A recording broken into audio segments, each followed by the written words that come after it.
Good evening and welcome. I'm your host Ben, and tonight we pull back the velvet curtain of history to step into a world of glamour, power, and profound peril.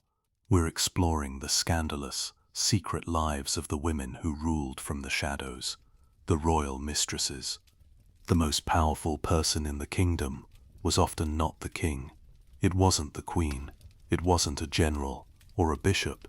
More often than not, it was the woman the king visited in secret after the court had gone to sleep. This is the story of the uncrowned queens.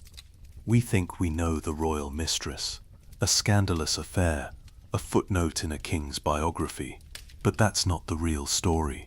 In some kingdoms like France, the position of maîtresse en titre, the official mistress, was a quasi-institutional role of immense political power. The French court produced a long list of these official and unofficial mistresses, from Agnès Sorel in the 15th century to Madame du Barry in the 18th. In other kingdoms like England, it was a dangerous high-wire act that could lead to fame and fortune, or the executioner's block. To understand their real lives, we've spent hundreds of hours combing through personal letters, court records, ambassadors' reports, and even the libelous pamphlets that tried to destroy them. We're going to separate the myth from the reality and show you how these women really operated. But first, to truly grasp their stories, one must understand a fundamental difference between the French and English courts. Why did France produce a string of powerful, politically recognized mistresses, while England's were often just scandalous secrets? The answer lies in a strange legal paradox. In France, a woman could never be monarch. This law, known as Salic law, meant that a king's mistress was never a dynastic threat. She could advise, she could influence, she could even rule through the king, but she could never take his crown for herself or her children. This legal barrier, which explicitly excluded women from succession, implicitly made them seem safer in positions of power, like regent or advisor. A king's ambitious brother could usurp the throne. His mother or mistress could not. This created a cultural and political vacuum that a powerful female advisor could fill. The French system, therefore, created the political niche for a figure like Madame de Pompadour to thrive. In England, there was no such law. A woman could be queen, as Mary the Fart and Elizabeth Thirst would later prove. This meant any woman who got close to the king was a potential player in the game of succession, making her infinitely more dangerous. The English system made Anne Boleyn's ambition a direct threat to the established order, leading to a much more violent outcome. How does a middle-class woman, born Jean Antoinette Poisson, literally Jean Antoinette Fish, a name her enemies would use to mock her relentlessly, become the most powerful person in France for 20 years? Her story, almost too perfect to be true, begins with a prophecy. When she was just 9 years old, her mother took her to a fortune teller who predicted that Jeanne Antoinette would one day reign over the heart of a king. Her mother and her wealthy guardian, Lenormand de Tournai, took this prediction with the utmost seriousness. From that day on, she was nicknamed Reinette, or Little Queen, and was given an unparalleled education designed to mold her into a suitable companion for a monarch. She studied art, literature, dance, music, and the delicate art of conversation, excelling in all. This was not a fairy tale ascent.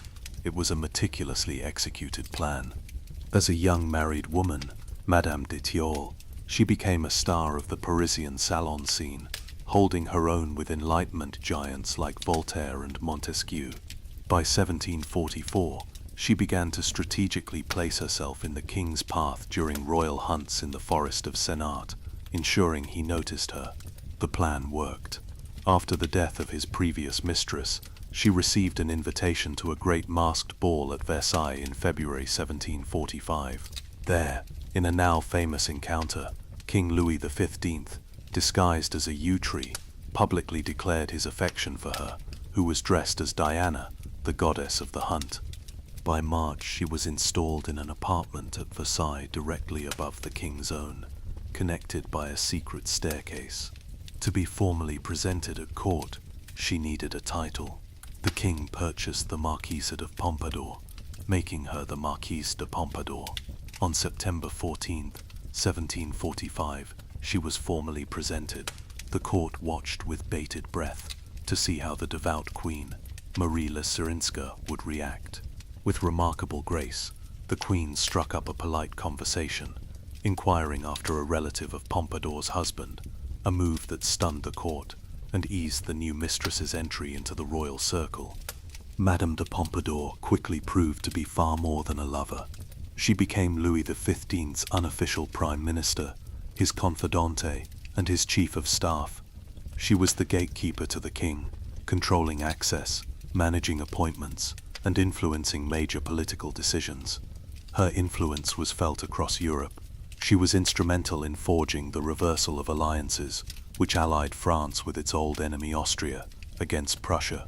This alliance led to the disastrous 7 Years' War, a conflict for which she was widely blamed after France's defeat and loss of its American colonies. Yet her political reach also extended to domestic policy. She was a fierce protector of the Enlightenment, using her influence to shield figures like Voltaire and to defend the publication of the radical encyclopédie from the wrath of the Church. Diderot, the encyclopédie's editor, even wrote an allegorical novel flattering Pompadour to secure her continued support. She was, in effect, France's unelected Minister of Culture. A mistress's power is often assumed to be fleeting, tied directly to sexual allure. But around 1750, Pompadour's physical relationship with the king ended. This was due to a combination of her notoriously poor health.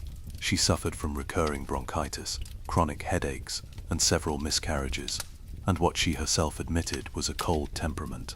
For any other mistress, this would have been the end.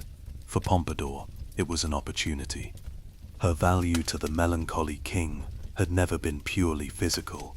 She had made herself indispensable as his companion, his advisor, and the architect of his daily life, staging private plays and hosting intimate parties to lift his spirits.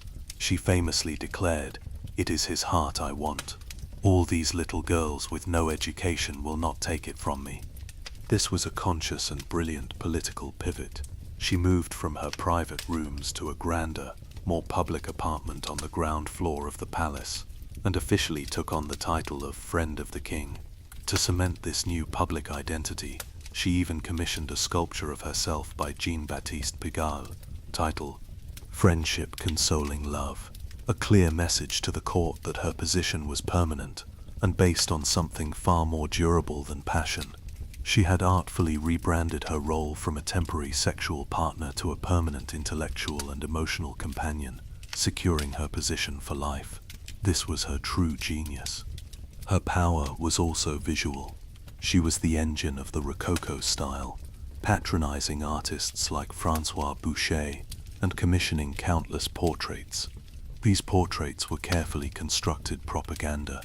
They depicted her not as a seductress, but as an erudite, cultured and powerful woman, surrounded by books, sheet music, and artists' portfolios.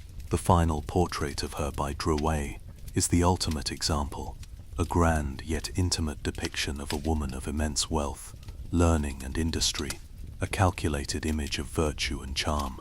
Her influence extended to the decorative arts, most notably through her establishment and patronage of the Sèvres porcelain factory, which became a symbol of French national pride and artistic excellence. A new shade of pink developed there, was even named Rose Pompadour in her honor. But this life of influence was a daily battle. She faced vicious court intrigue from the divorce, the pious faction led by the king's own children, who despised her bourgeois origins and resented her power. She was the target of an endless stream of crude, libelous pamphlets known as poissonnets, which relentlessly mocked her family name, poisson meaning fish. One of her most famous enemies, the Comte de Maurepas, wrote a public poem insulting her, an offense for which the king exiled him, a rare step for Louis to take in defense of a mistress. The immense stress of this constant political warfare took a severe physical toll. Throughout her 2 decades at court, She was plagued by chronic illness, debilitating migraines, and the heartbreak of multiple miscarriages. She lived in constant fear that a prolonged sickness would give a rival the opening she needed to supplant her. Yet, she endured. When she finally died of tuberculosis in 1764 at the age of 42, Louis XV, who had nursed her through her final illness, was devastated. As her funeral procession left Versailles in the pouring rain, the king stood on a balcony and reportedly said, "The Marquise will not have good weather for her journey." Madame de Pompadour's scandalous life reveals that the most enduring power comes not from the bedroom, but from making oneself utterly indispensable. She survived for 2 decades by transforming herself from the king's lover into the king's closest friend and most trusted advisor, a masterclass in political survival. Across the Channel in England, power games were played differently. Here, a royal mistress couldn't be a prime minister, but she could be something else, something entirely new, a celebrity, and no one played that role better than Nell Gwyn. Nell's story is the stuff of legend, a true rags-to-riches tale. Born into abject poverty around 1650, she likely spent her childhood in a brothel run by her mother, serving drinks to patrons. Her career began as an orange girl at the Theatre Royal in Drury Lane, where she sold fruit and traded witty insults with the audience. This was the libertine world of the Restoration. After years of stern Puritan rule, the monarchy had been restored, and with it the theatres. For the first time in English history, women were allowed to perform on the public stage. Nell's natural charm, sharp wit, and comedic talent made her one of London's first and most beloved actresses. The diarist Samuel Pepys described her as pretty, witty Nell, a sentiment shared by the public and, eventually, by the king. She caught the eye of the merry monarch, King Charles II. Their relationship was famously informal and filled with genuine affection and humor, a stark contrast to the rigid intrigues of the French court. She audaciously called the king her Charles III, after 2 previous lovers named Charles, a cheeky line the king reportedly adored. The story of their first supper together encapsulates their dynamic. After the meal, both the king and his brother discovered they had no money, forcing Nell to pay the bill. She is said to have exclaimed, "Odds fish, but this is the poorest company I ever was in." The Restoration was a politically fragile time. Charles II had been restored to the throne after a bloody civil war, and public perception was paramount. His court was filled with Catholic sympathizers and French influence, most notably his French Catholic mistress, Louise de Querouaille, Duchess of Portsmouth, which made the Protestant majority of England deeply suspicious. Nell Gwyn, the common-born, witty, English, and staunchly Protestant mistress, was the perfect public relations antidote. She was relatable, authentic, and beloved by the people. Her popularity was a form of soft power for the king, making his decadent court and controversial politics more palatable to the public. This dynamic came to a head in one of history's most famous anecdotes. In 1681, a mob in Oxford surrounded Nell's coach, mistaking it for that of the hated Catholic mistress, Louise. As the crowd grew hostile, Nell leaned out the window and shouted, "Pray good people be civil, I am the Protestant whore." The crowd, delighted by her audacity, erupted in cheers. In that moment, she wasn't just being witty, she was performing a masterful act of political alignment. She diffused a dangerous situation by embracing the very scandal of her position and reinforcing her bond with the people, all at her rival's expense. She was, as her descendant Charles Beauclerk notes, England's first people's princess. Her daily life was a whirlwind of parties, theatrical performances, and intense rivalries. She waged a constant war of wits with her competitors. She allegedly dosed a rival actress, Moll Davis, with a powerful laxative before a scheduled evening with the king. Her main adversary was Louise de Querouaille, whom she nicknamed Squintabella for her looks and the Weeping Willow for her tendency to cry. Unlike the French mistresses, Nell never sought direct political power or a title for herself. Her focus was always on securing a future for her two sons by the king. The most famous story involves her trying to get a title for her eldest son, Charles. In one version, she holds the boy out of a window and threatens to drop him unless he is ennobled. In a more likely version, she simply calls out in the king's presence, "Come here, you little bastard, and say hello to your father." When the king protested the language, she retorted that he had given her no other name to call him by. The king promptly created him the Duke of St. Albans. Despite her fame and royal connection, her financial situation was always precarious.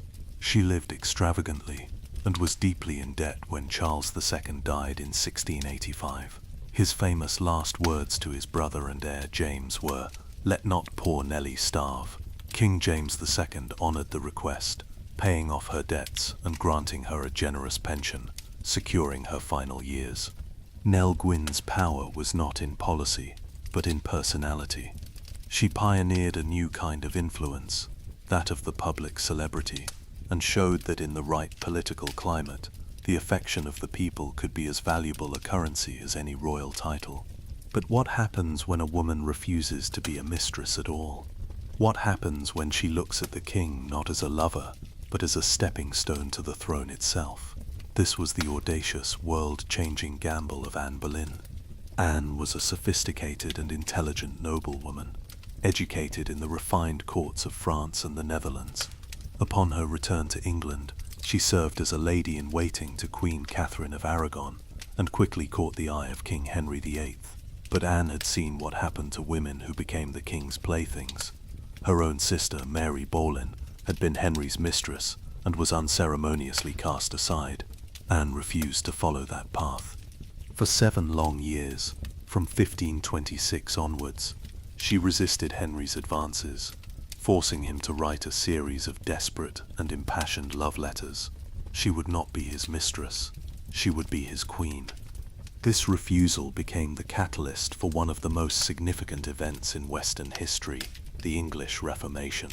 Henry was desperate for a male heir to secure the Tudor dynasty, something his aging wife, Catherine of Aragon, had failed to provide after numerous pregnancies. His obsession with Anne, combined with his dynastic anxiety, led him to seek an annulment of his marriage from the Pope. He argued his marriage to his brother's widow was biblically forbidden, and thus cursed by God. When the Pope, under political pressure from Catherine's powerful nephew, the Holy Roman Emperor Charles V, refused to grant the annulment, Anne and her faction of religious reformers pushed Henry toward a radical, unthinkable solution: to break with the Roman Catholic Church entirely. Anne's power, once she achieved it, was absolute but built on a single, fragile promise: a male heir. Unlike Madame de Pompadour, whose influence was multifaceted, political, cultural, personal, Anne's was singular and transactional. She was made queen for one purpose. Her failure to deliver on that promise proved catastrophic. In September 1533, she gave birth not to the promised prince, but to a daughter, the future Queen Elizabeth I. This was a profound disappointment. Over the next few years, she suffered a series of devastating miscarriages, culminating in the stillbirth of a male child in January 1536. For Henry, this was not just a personal tragedy, it was a political and spiritual disaster. He began to claim he had been seduced by witchcraft and that God was condemning their union. His affections quickly turned to one of Anne's own ladies-in-waiting, the meek and gentle Jane Seymour. Anne had no fallback position. She could not pivot to being a friend of the king as Pompadour had, because her entire legitimacy rested on her status as a fertile wife and queen, the very tool she had used to gain power. The Reformation also created the political machinery, and the powerful enemies, like her former ally Thomas Cromwell, who would be used to destroy her. They clashed over how the wealth seized from the dissolved monasteries should be used. Anne wanted it for charitable and educational purposes, while Cromwell wanted it to fill the king's coffers. Anne's power was inherently unstable and self-consuming. The gamble that won her the crown was the same gamble that would ultimately cost her her head. Anne was crowned Queen of England on June 3, 1533, in a lavish ceremony. Her brief reign was a constant struggle to maintain her precarious position. She was locked in a bitter rivalry with the supporters of the still living and defiant Catherine of Aragon, who refused to relinquish her title as queen. She ruled her own household with a strict hand, well aware that any of her ladies-in-waiting could be a potential rival, as Jane Seymour tragically proved to be. She encouraged her ladies to read the English Bible, but also watched them with a wary eye, fearing one might catch the king's attention as she once had. In the spring of 1536, with Jane Seymour now openly courted by the king, Thomas Cromwell made his move. Anne was arrested and taken to the Tower of London on May 2. The charges were shocking and unprecedented: multiple counts of adultery with members of her court, incest with her own brother George, and high treason for plotting to kill the king. The evidence was almost certainly fabricated, based on coerced confessions, rumor, and the testimony of her enemies. The famous letter she supposedly wrote from the Tower, whether authentic or a later forgery, powerfully pleads for a lawful trial that she knew she would never receive. She was found guilty by a jury that included her own uncle and her former fiancé. On the morning of May 19, 1536, Anne Boleyn was led to a scaffold on Tower Green. Henry had granted her the small mercy of being executed by an expert swordsman brought from France, rather than the crude executioner's axe. She went to her death with remarkable courage. On the eve of her execution, she joked to the constable of the Tower, "I heard say the executioner was very good, and I have a little neck," laughing as she put her hands around it. Her final words on the scaffold were carefully chosen, praising the king and avoiding any direct claim of innocence, likely to protect her infant daughter Elizabeth from the king's wrath. Anne Boleyn's life is a cautionary tale about the perils of absolute ambition. By refusing the limited, safer role of mistress and demanding everything, she set in motion forces that reshaped a nation, but ultimately consumed her, demonstrating the lethal precarity of power tied to a king's desire and a woman's womb. So we return to our central idea. The true scandal of the royal mistress was power, derived from a position of profound weakness. This was the mistress's paradox. In a world that denied them formal authority, they had to forge it from intimacy, wit, and sheer force of will. We've seen three women who navigated this paradox in three starkly different ways. Madame de Pompadour played the long game. She built a durable power base on intellect, political acumen, and cultural indispensability. She survived the end of her sexual relationship with the king, to die in her own bed at Versailles, still at the very center of power. Her daily life was a grueling performance of political and cultural management, a constant battle against court enemies and her own failing health. Nell Gwyn played the public. She built her power base on celebrity, authenticity, and humor. She charmed a nation and secured her place not through policy, but through popular affection, becoming a shield for her king. Her daily life was a performance of wit and rivalry, a public spectacle played out in the theatres and streets of London. Anne Boleyn played for all or nothing. She rejected the role of mistress entirely, building her power on a single, high-stakes biological promise. When that promise failed, her power evaporated, and she paid the ultimate price. Her daily life was a tightrope walk of dynastic anxiety and lethal political warfare. Their stories reveal that scandal was a weapon, wielded both by them and against them. For Pompadour, the scandal was her low birth, a fact her enemies never let her forget. For Nell, it was her commonness, which she brilliantly turned into a political strength. For Anne, the scandal was her ambition, which her enemies twisted into the charge of treason. Why do these women still fascinate us, centuries later? Because they are not footnotes. They are not mere diversions in the lives of great men. They were agents of monumental change, operating from the margins of a patriarchal world, and from that precarious position, reshaping the destiny of nations. Without Madame de Pompadour's patronage, the Rococo style and the decorative arts of 18th century France would not have reached such heights. Her taste defined an era. Without her political protection, the Encyclopedia, a foundational text of the Enlightenment, might have been silenced by the Church. She was, in every meaningful sense, France's first minister of culture, a role that didn't even formally exist. Without Anne Boleyn's audacious ambition, King Henry VIII might never have found the political will to break with the papacy. Her personal desires became the catalyst for the English Reformation, an event that changed the course of Western religion and politics forever. And her true lasting legacy was her daughter, Queen Elizabeth I, who inherited her mother's fierce intelligence and indomitable spirit, and who would go on to become one of England's greatest monarchs. Without Nell Gwyn, we lose a crucial window into the birth of modern celebrity. She demonstrated how public opinion and personal charisma could become a potent form of political power, a people's princess, long before the term was coined. She forever changed the relationship between the monarchy and the public in the raucous, newly reborn world of Restoration England. Their daily lives, filled with intrigue, fear, luxury, and intellectual pursuit, show us that power is not always found in the throne room or on the battlefield. Sometimes it is forged in the quiet conversations of a royal bedchamber, in the careful curation of a portrait, or in a witty retort shouted from a carriage window.